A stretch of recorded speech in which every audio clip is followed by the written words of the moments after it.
Jurassic World Rebirth, the newest movie in the Jurassic Park/World franchise, is coming out in July, which means it's time to go back and review all the movies from this franchise, starting with the original from 1993. This video contains spoilers. Before I hop into the review, keep in mind this is just my opinion. Share what you think about the movie in the comments section down below, and without any further ado, let's hop right into it. So this is based off of a book called Jurassic Park. That's the name of the thing! I gotta be honest though, I have never read the book, so I'm not sure how accurately this movie adapts it. But regardless, the story follows this guy named John Hammond, who's like this scientist and really rich guy. And he achieves his life's goal by making the dinosaurs go unextinct. I mean, what could possibly go wrong? Basically, he wants to make this educational park with the dinosaurs called Jurassic Park. That's the name of the thing! And the idea here is that people get to go on tours and look at the unextinct dinosaurs. And a lot of the people working with John Hammond are like really wanting to profit off of this because, I mean, it would be a good way to get money. So basically, these scientists are like invited to check this park out. And John Hammond also invites his grandkids because he's really dumb and doesn't care about their safety. Or maybe he just really hates them. But then there's this one evil guy that wants to make a bunch of extra profit by stealing these dinosaur embryos and selling them. And so in order to do that, he cuts off the park's security system and power because he already works there, and so he has access to that. And from that point, things just go crazy with the dinosaurs as all these characters have to try to survive.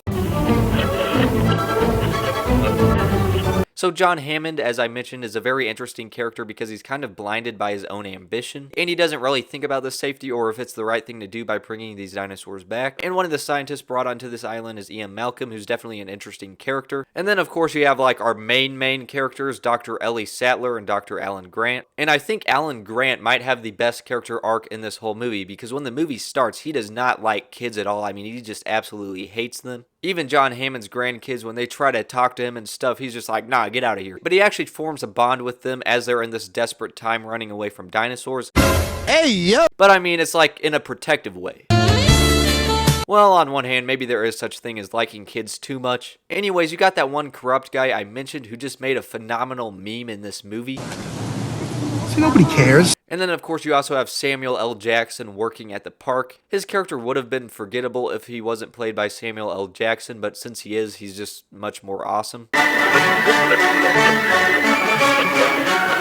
So you get a bunch of destruction and chaos that you would expect as these dinosaurs are unleashed, especially with like the T-Rex and that kind of stuff. But the movie does a great job of building tension, and you don't really even see much of the dinosaurs until everything just goes so crazy. And since these dinosaurs are like different sizes and some of them are more ferocious than others, there's kind of some unique stuff you get from each kind of dinosaur that these characters encounter. And once this mayhem gets going, it does not stop. It's a wild ride. I will say though, my main complaint about this movie is that all the main characters that you actually care about survive, and really everyone's fate here is just based on luck. I mean, the movie was just too scared to kill off any of the characters that you're actually invested in. So that definitely makes there way less emotional weight.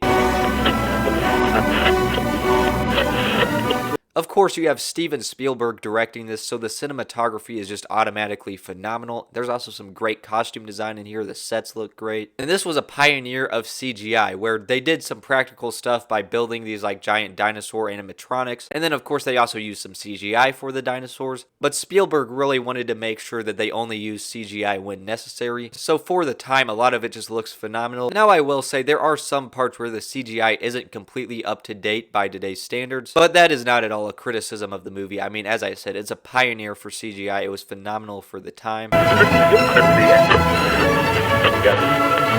So you had John Williams doing the score here, and I mean, it is just phenomenal. In some parts of the movie, I would call the score heroic, and then other parts, I would just call it beautiful.